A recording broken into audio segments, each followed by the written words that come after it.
there are a lot of Khabib fans out there, especially with the Conor McGregor fight. And Conor built his name. And I'll say that because Khabib was a great fighter. He's been a great fighter. And I think not only do I think he's the best fighter, one of the best fighters in that weight class, I think Ferguson is the best fighter in that weight class, but he's going to have to prove that. Right now, the champion is Khabib. He beat Conor McGregor. And we are going to speculate right now that Khabib is expected to win this fight. Now, Dana White came out the other day and said that he wants this fight to go on no matter what happens. No matter what happens. Or where it goes. Or where it goes, yes. So that's going to be an interesting situation right now going into this whole Corona situation. So my problem here with the Khabib and Ferguson fight isn't the fact that this fight shouldn't go on. My problem with the fight is that there's nothing being talked about right now. Everything is the Corona situation. Dana White likes to be the center of attention.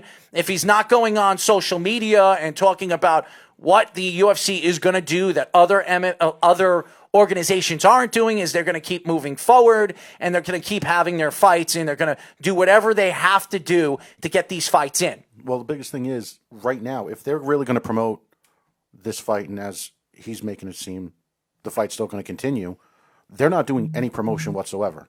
Okay, they had a press conference a couple of weeks ago. That was pretty entertaining. Off of that, they did nothing. You know, with the whole kicking of the belt, this, that. That was the last you heard of it. After that, you heard pretty much a lot of rescheduling with the events, going to Performance Center, things of that nature. But have you seen any, build up? Have you seen any commercials, any promos? Nothing.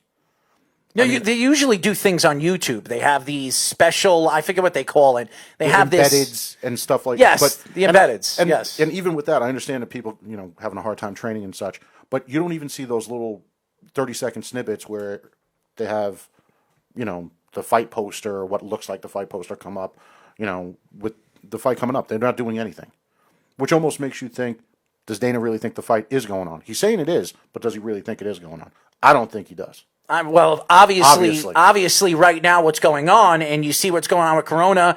Cuomo came out today. He says that he wants everybody to quarantine themselves here in New York on Sunday night. And the only things that should be open the next day is banks, hospitals, grocery stores, and gas stations. Those are the only things that should be open for the next couple of weeks. It doesn't help right now that there's no sports on TV. Yesterday, me and Speedy were going back and forth about this charity thing that the NBA wants to do, the players want to do. Well, if you want to build charity and you want to build and you're going to play sports and you're going to have these charity events, well, then there should be professional sports going on live right now without any audience or anybody watching at the stadiums. Now, the UFC did it for the ESPN show. They don't want to lose their contracts, and they don't want to lose money. We all know what Dana White's all about. It's all about money to this guy. And he wants to raise and bring in as much money as he possibly can. And he needs to buy new shavers because his bald head is getting even balder. But I will tell you this. What are you going to say right there? Your bald head? Really? Well, maybe you're just a natural bald man. Maybe we'll say that. A natural bald man. Yeah, natural bald man. That doesn't sound good. Why not? Did you ever have hair? Yes, I had hair. I don't know. Some people never were born with hair. After birth, I did have hair for a while. And did I shave my head by choice? Yes, I did. Did my parents think I was insane? Yes, they did. Will it ever grow back again? I shaved something up there. Do you have any hair now? Yes. So where do you get it? On the sides? On the top of my head. So you don't. So on the top of my head. So you would naturally just go ahead and ask me. Do I have a U-Hawk? Go ahead. Do you have a U-Hawk? It's on the top of my head. Don't worry about it. Oh, okay. The Road Warriors had a fashionable back in the 80s. I could only imagine what your wife thought when she met you for the first time.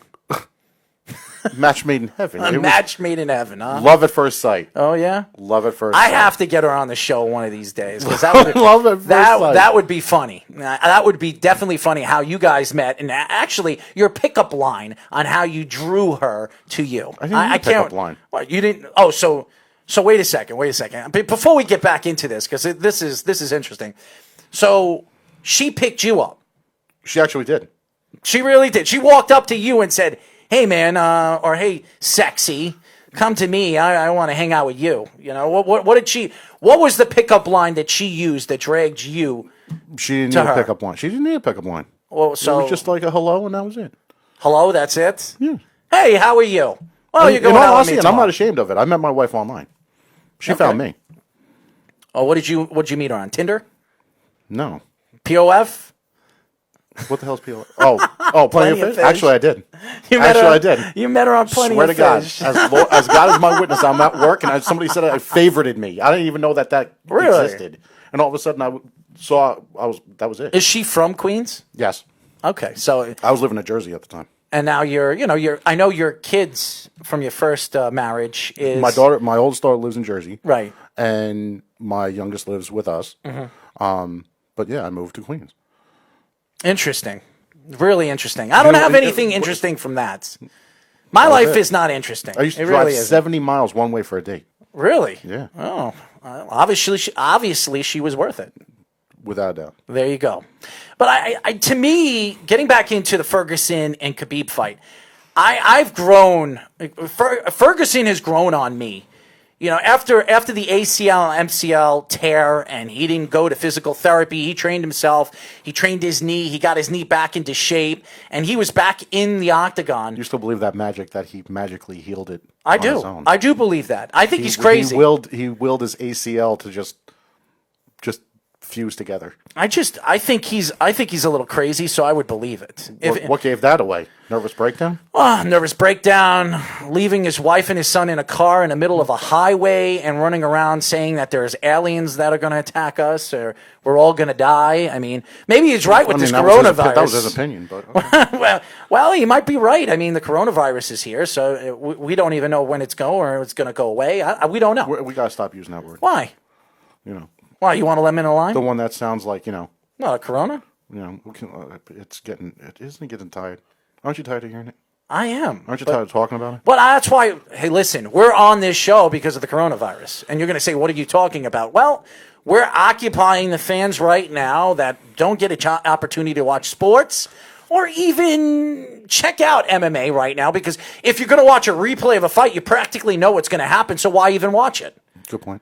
So that's why I don't watch it. And the only fights that I watch over and over again is fighters that I couldn't stand, a.k.a. Conor McGregor.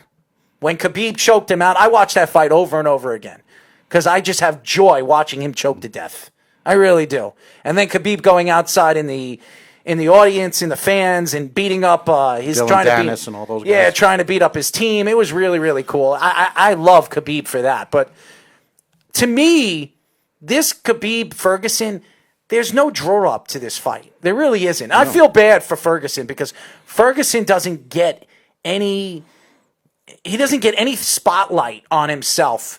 It doesn't matter if Khabib's in the fight. You would expect this to be one of the best fights we've seen in a long, long time. Both fighters are great fighters. Both of them are great wrestlers. And Ferguson has proven that he can stand up with everybody. And Khabib stood up with Conor McGregor and practically shook him in the second round. Almost had him fall. So I think that this fight, there's no draw up to this fight. There's no... I blame Dana White for this. People are going to basically go with the mindset of, is this fight going to happen? Well, we'll believe it when we see it. Because that's ultimately what it is. Just like you said, there's no build-up. There's no advertising at all. All you hear about is the postponements, the 3 postponements that are coming up. That's it. And unfortunately, that's all you could talk about. I mean... It doesn't bother you? It doesn't bother you that when you think about this particular fight that everybody's really has looked for the last couple of years. And you know the story. They were supposed to fight 3 times. We've said this on the last show. They were supposed to fight 3 times, and all 3 times it was all about Khabib. Both times, 2 times there was dehydration. 1 time it was his ankle or his foot or something like that. He hurt his foot in training, and he had to back out of the fight. These guys have been wanting to fight for years. And finally, we have the fight coming up and then the coronavirus. And now we don't even know if the fight's going to even happen again. And I'll tell you this right now. If the fight doesn't happen again, I don't think they're ever going to fight. I really don't. And that's a problem. Because I don't care what Dana White says. And Dana White makes excuse after excuse after excuse. And, we got a ring right now in Vegas, and nobody's going to be in there. We're going to still have the fight. As long as the fighters are willing to get into the ring or the octagon, we're going to have this fight. But no build-up There is no build-up. There's going to be no weigh-ins in front of millions or thousands or hundreds of thousands of people. The only way you're going to actually watch it is on TV, which I don't mind that. I want to see the fight in Brazil wasn't that bad. No. Not having its spectators or anything, that fight was not that bad. The fight card was not that bad. It ultimately just kind of looked like a glorified version of The Ultimate Fighter. Yeah, that's all it did, yeah. When they were in the gym and such. It wasn't that bad at all. Now you have to just worry about how are the fighters training with this whole quarantine thing. And that's not just for the UFC. That's all over the place. And I'm sure we'll get into more of that later. Oh, yes, we will. Oh, I'm sure we're going to get into more of that later. But with this being said, Dana should at least do those blasts that you see on whatever shows that they have out there, you know what I mean? Or on social media, because until he says it's canceled, he should act accordingly, that it's still going on. He's not doing that. After the press conference, what did you hear? Nothing. I haven't heard anything. And let's be real, that press conference was entertaining, and unlike the Conor fight, where Conor was the bad guy and Khabib was seen as the good guy. I guess you could say he was a good guy. The minute Khabib kicked Ferguson's belt off that stage, he's the bad guy now. He's the bad guy. Play with it. You know what I mean? That's material. You know what I mean? That's material you can play with. I understand content. I understand what you're saying, but I think with the way the UFC tries to build up their fights, and Dana White's done it year in and year out. He does it for all the big fights. What he tries to do is he tries to draw it through YouTube, unvetted. He goes out there on different radio shows, radio stations, and he talks about the fights, and he builds up the fights that everybody can't wait for it. Even the John Jones fight versus Reyes, there was such a build-up for that fight. But he can't do that now. No. He can't do that now. He can do that. He doesn't want to do that. No, but he can do it, but he can't do it the way he wants to. So you adapt with the situation. What way does he want to do it? He doesn't have to go into the radio station. No, he wants to do the whole embedded thing where you go into the fighters' lives and behind the scenes and you all that. You can still do that. And the countdown. I'm sure you could, but he's not doing it the same way he did the last one. Why? That's the question. Why? Because Ferguson and Khabib are not a draw? This is exactly what he did to Johnson. Mighty Mouse got this turnaround, and I don't care what anybody says. The way Demetrius Johnson got treated from the UFC, it's appalling. It really is, because I love Demetrius Johnson. He was the best fighter in the UFC. No doubt best about fighter it. in the UFC. For like 5 years. If he came back right now, he'd still be the best fighter in the UFC. I just think, in my opinion. I just think, and everybody keeps saying, well, he's not a draw. Well, he has to learn how to promote himself. Oh, hold on one second. Isn't the UFC a promotional organization? Doesn't Dana White, that's what he is, he's a promoter / president of the organization? He's supposed to promote the fights, not the fighters. Now, the fighters could build it up where they're gonna build up opportunities to make more money from the sales from the pay-per-views, no question. But as far as I'm concerned, you're going to throw somebody away. And that's what they did. Demetrius Johnson got thrown away by the UFC because, well, he's not a draw. He's not a draw. So, you know what? We don't want him here anymore. And they pushed him away. He signed a 1 or 2 year deal over there for what organization? One FC. It was part of that trade. It was a sign-in trade with fighters. Something similar that you see in the NFL. Are they doing that now? I mean, no. What happened? UFC lost that side of that trade. You had Ben Askren. How wonderful. A wrestler that can't even stand up and fight. Hey. First fight, he was lucky to win. His second fight, he got pretty much beaten up. And that's the problem.